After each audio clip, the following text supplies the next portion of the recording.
Okay, viewers, welcome to another episode of Youth Forum, which is a program of NTA Zaria that discuss issues that concern our youth. The episode of Youth Forum for today is going to be discussing on the impact of youth on community development. I am Umar Ahmad by name, the presenter for this program. And our guest for today is a student leader and also an educationist par excellence, in person of Ambassador El-khamis Umar, popularly known as Comr El-khamis. So you are welcome to NTA Zaria. Thank you for having me. Yeah. Before going directly to the topic of discussion, sir, I would like to give you the floor to introduce yourself and tell the listeners a little bit about yourself. Sure. Thank you very much. As you rightly mentioned, my name is activist El-khamis Umar, popularly known as activist Muhammad El-khamis.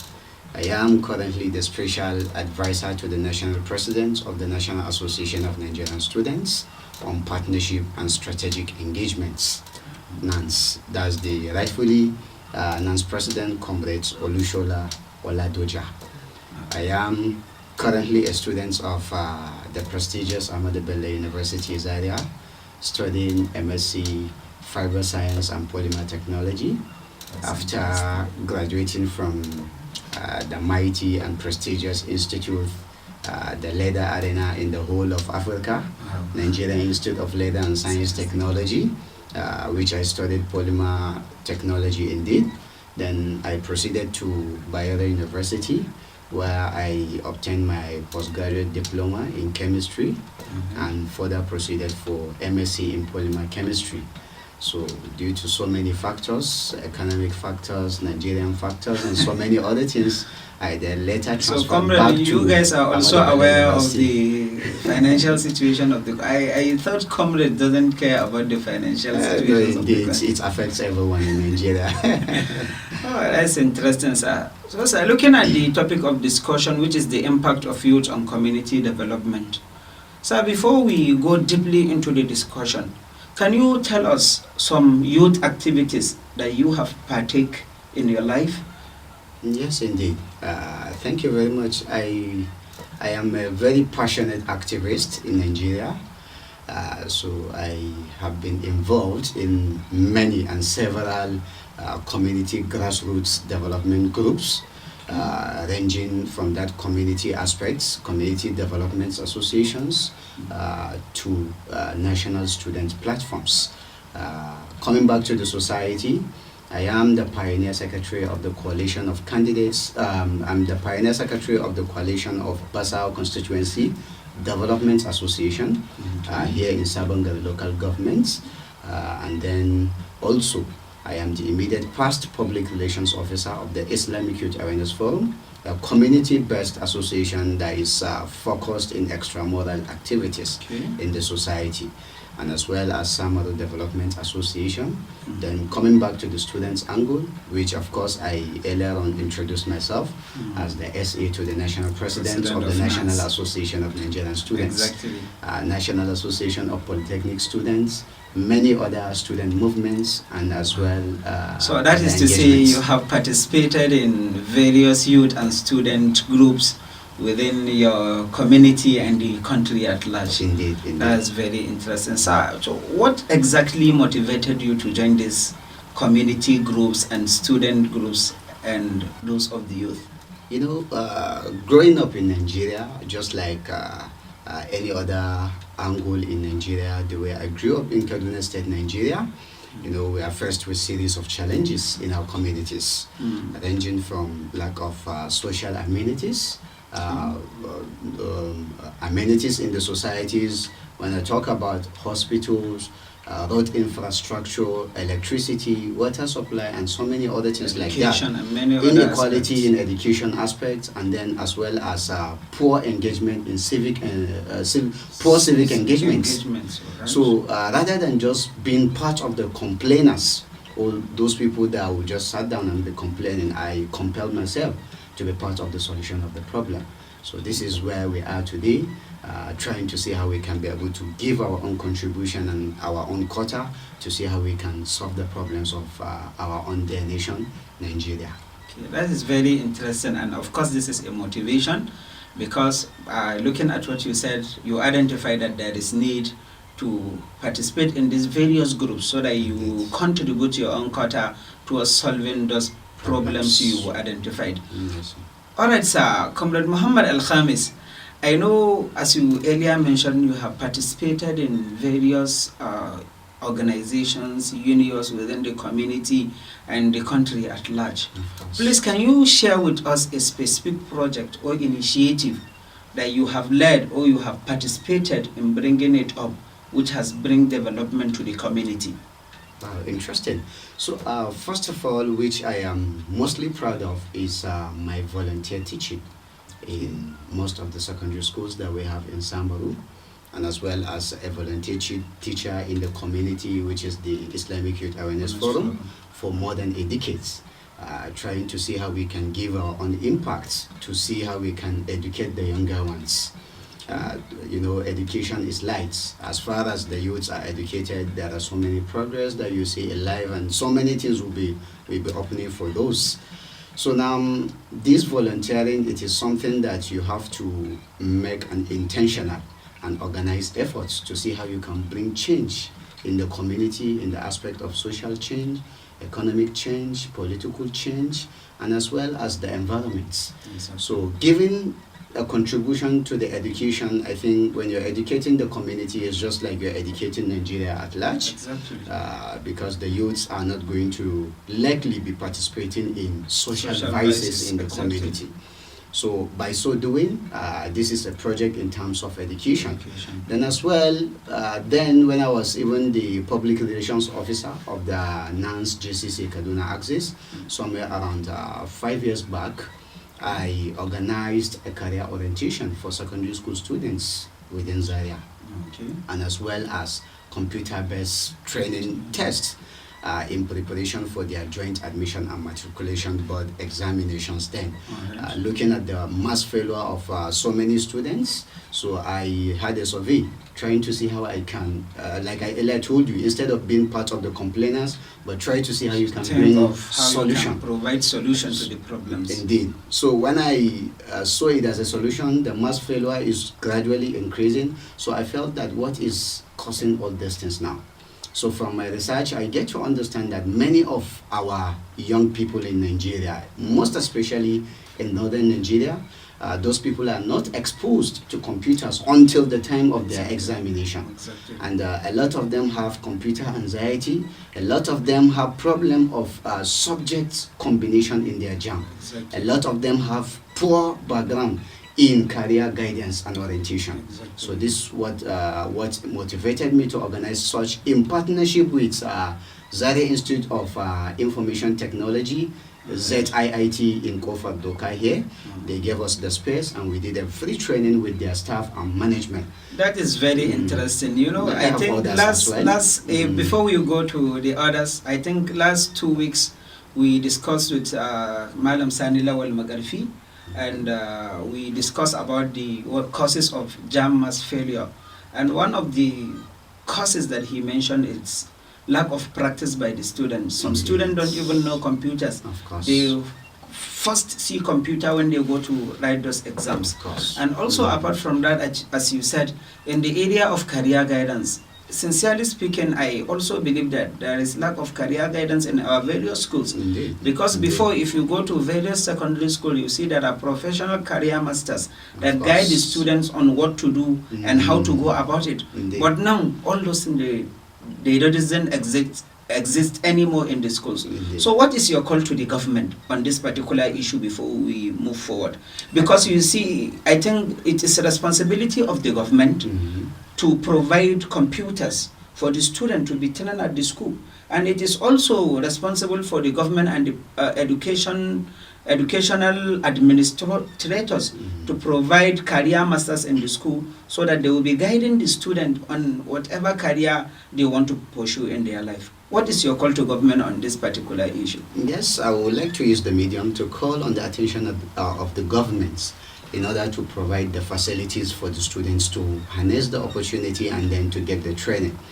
So now, secondly, there is the aspect of saying if we allow everything to the government, things are not going to work. Exactly. Okay, now, how do we solve such problems now? Exactly. The same way that I told you that yes, this is part of you the organize an initiative to contribute to the community. To that the is community. going back to our topic of discussion. So what now, a youth can contribute towards community development. So you personally decide and bring up this initiative of organizing special training for the students for the across Zaria, those that are going to write jam. Yes, that's interesting. I know there are so many factors that leads to people. You know, there is a kind of interest. The keen interest that you have will make that Nigerian students should be able to know before even thinking of saying I want to write jam.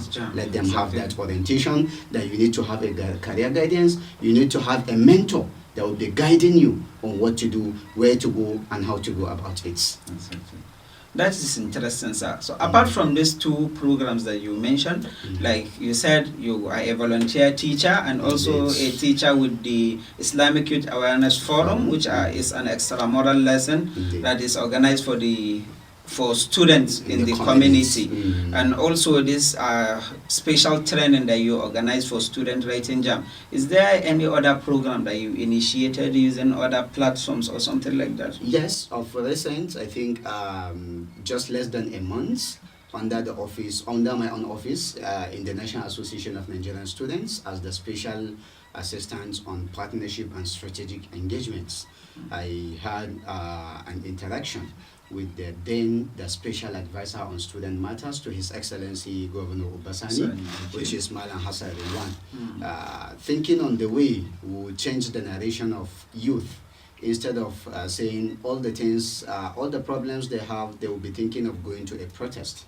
How do we engage them in a dialogue for them to understand that this is the concept of leadership? Exactly. This is how you take charge, and this is how you bring about change. Exactly. Going through protests all the time, most attempts it doesn't bring good results. Sometimes it leads to crisis, riot, and the rest. But that mutual discussion and understanding can definitely bring a very good result. So that led us to the creation of a program that is titled a Leadership Symposium that has a theme of from passion to purpose.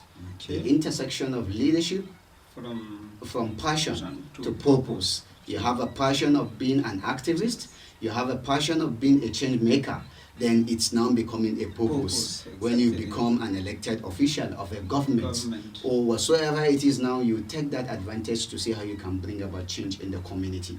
So from passion to purpose, the intersection of activism and entrepreneurship. So instead of just saying that, okay, you are an activist, they ask you that, okay, what type of skill do you have or something like that, you say you are an activist. No, it doesn't work that way.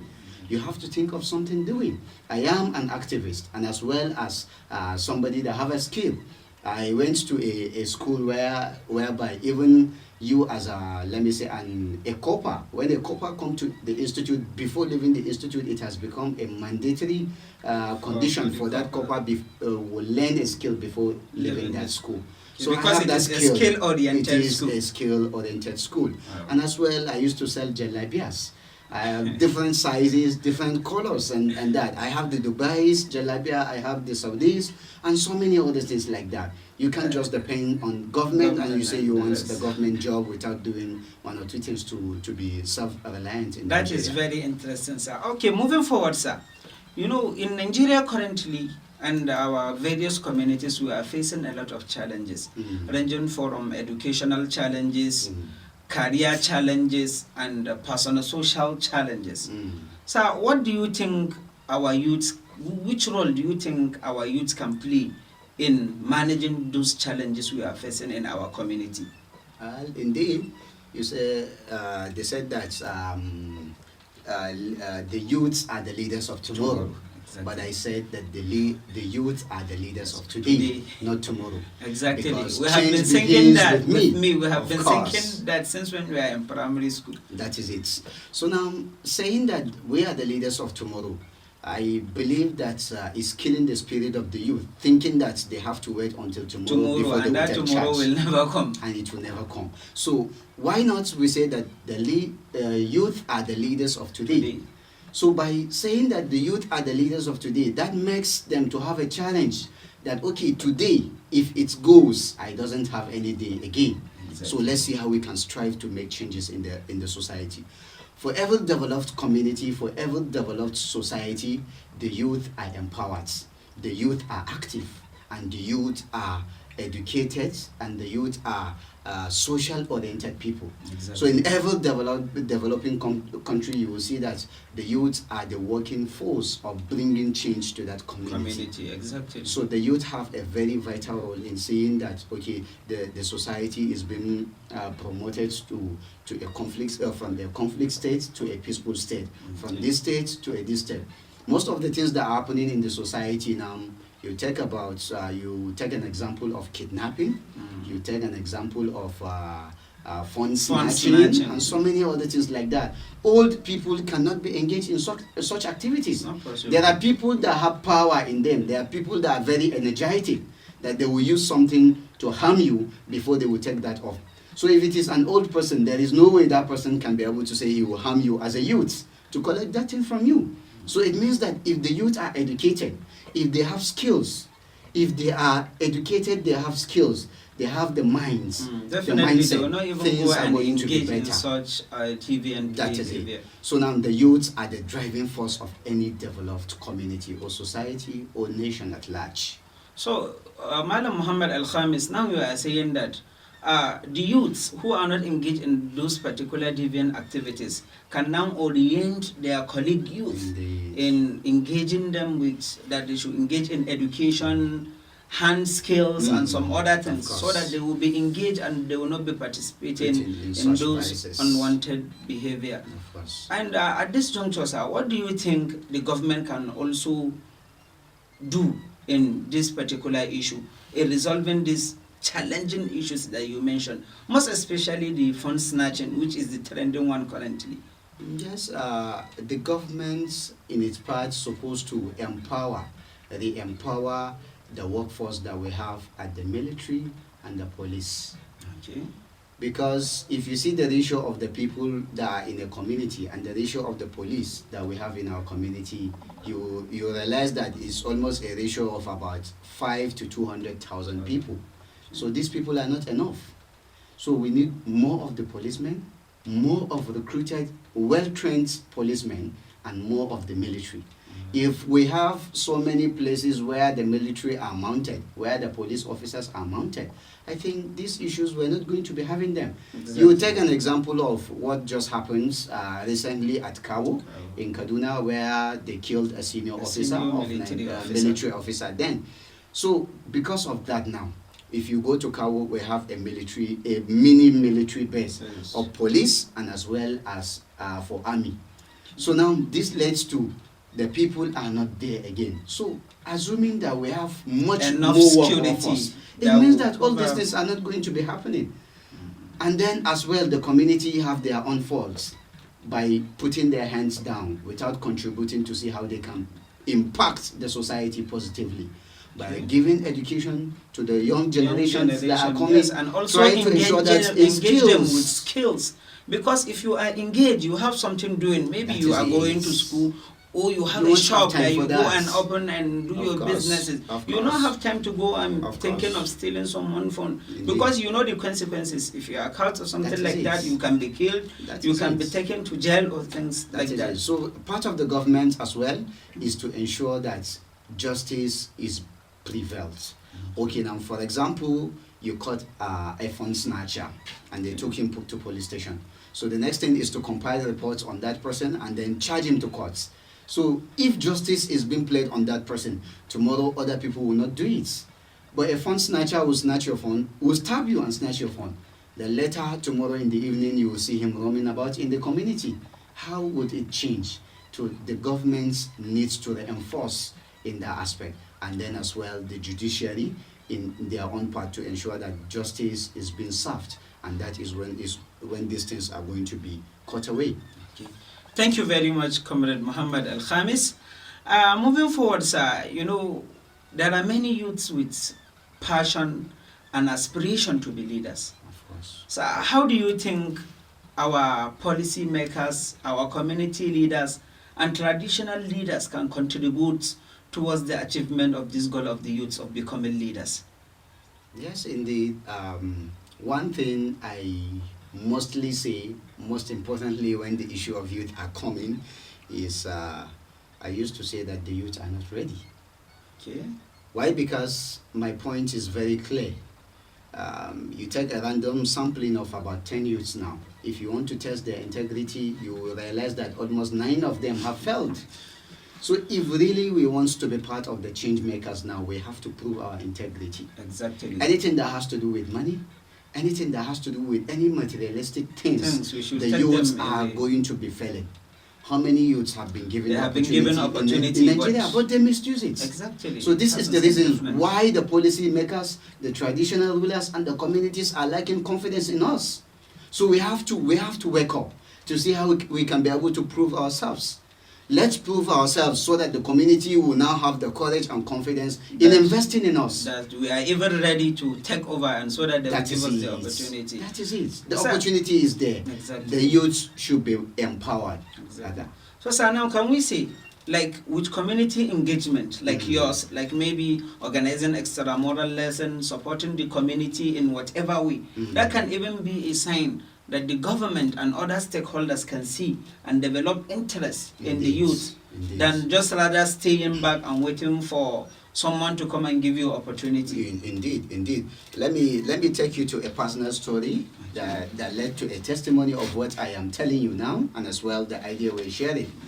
I think somewhere around 2023, when the general election was at the corner, under the platform of that coalition of community development associations in Basao constituency, we felt, and it's very paramount for us to see those people that are going to represent us should now come to the people and explain publicly that what is their mission of going there. Do you even know the reason why you are going there? Do they even know the role of a legislator? And the rest? That is it. Instead of you saying that, okay, you are representing Basao constituency, but if you are coming for your manifestos, you will be telling them that you are going to be giving them grants. You are going to be ensuring that, okay, this road and that road is going to be done. These are all executive rules. You doesn't have that power to see you're representing the interest of those the situation we power. are now. Sometimes the legislatures are given opportunity to bring a project from their community. In terms of project. You're advocating. Yes, you advocate you're for that. the ideas of the people in your own community. Yes, exactly. Okay, you present it to the house, and then the house will consider it. Yes, they will channel it to the not the legislature, to the executive. To the executive for the implementation of the project. So just by the corner, when the election was at the corner, then we organized an interactive session for all the aspirants contesting for member House of Assembly representing Basao constituency. Then it was a live session at Ahmadu Bello University FM. So it was aired instantly, and people were calling to ask so many questions regarding the ambition that you have. And we gave them the opportunity to sell their own mandates, to sell their own ideas or something like that. So by so doing, so many people, most of the aspirants, I think only one person were not able to attend, but most of them have attended, and they appreciated the session. Okay. So later, after, when it comes to 2024 local government general election, I was just at the comfort of my zone, just at my house. Then I had a knock. When I get out, I now see it is a bulk of youth that are there chanting my name, that it is time for us to take over. I say, what is time for us to take over? Apart from the contributions we're giving to the community and to the society, They said that the local government election is at the corner, and they have now nominated and adopted me to contest in councillorship to see how I can represent them in Samaru Ward. Exactly. And that was the beginning of the journey. And you see, so I accepted that they, challenge. They are challenging you to come and contest because of the contribution you have made already in the community. Virtually. Exactly. Virtually. So that led me to the aspiration to contest for local government, for councillor in Samaru Ward, representing the good people of Samaru. I want to sincerely use this medium to reappreciate the people of Samaru for giving me, for having their confidence and bestowing their trust in me, thinking that I am going to represent them well. And that was the beginning of making our trial to see how we can be able to represent them. So I finally contested for councillor in Samaru Ward under the platform of the New Nigeria People's Party, then NNPP. So here we are today, and we'll continue to be actively engaged and to see how we can be able to bring so many change to our community by the special grace of God. Okay. All right, sir. The next thing is, what advice are you going to give to young people who want to get involved in community development, but they don't know how to start? You know, there are many people that has idea, I want to do this community development, I want to do that, but they don't know how to start. What advice are you going to give them? You know, in life, they said there is one proverb in Hausa, which they normally used to say, wanda zai tashi sama ya taka leda ya rage hanya.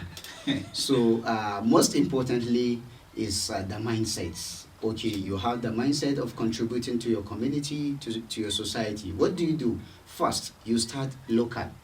You start little. You start small. At least start doing something. Start doing something. How do you start doing something? Okay, you sit down and identify a problem in your community. Then you have a like minds that have the mindset like yours. Then try to see how you can sit and bring solution to that problem. You have started. Exactly. Or if you want to join, you can join an existing platform. A platform like that of the coalition of community development associations in Basawa constituency development. We have Samaru Development Association. Yes, we have various communities. So are you trying to say if anyone that want to start has an idea, he can go and look for a platform? He must not create his own platform. Indeed. Yes, he can go and make some already established platform so that he use the platform in making his own contribution. You start from a baby to become a father, to become a grandfather, a great-grandfather, and as well. So when you want to start, you start small. If you don't have the platform, join the existing platform so that you start from even there. Without joining the existing platform. I earlier mentioned that if you want to bring a change, okay, now identify a problem in your community, try to see how you can have a gather of like minds, and then you find a solution to that problem. You have started. That is very interesting. All right, on a final note, Comrade Muhammad El-khamis, what final message do you have to our youths that want to contribute to the development of their community? Let's have sincerity of purpose. Okay. I so much believe that with sincerity of purpose, things are going to be better. And then the perception that the community are having in the youth is going to change.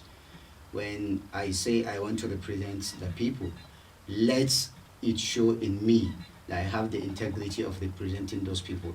Let it be in me that I have the qualities of representing those people. Let it show in my action, not just by saying it. So let's prove it by our action that we are contribute and bring development to and the society will have confidence in us. Thank you very much, Comrade Muhammad El-khamis, for coming to NTA Zaire and having this discussion with you. We sincerely appreciate your presence. And with this, we have come to the end of Youth Forum for today. We meet next week for another episode of the program. Thank you very much. Your presenter, Umar Ahmad, NTA Zaire. Thank you.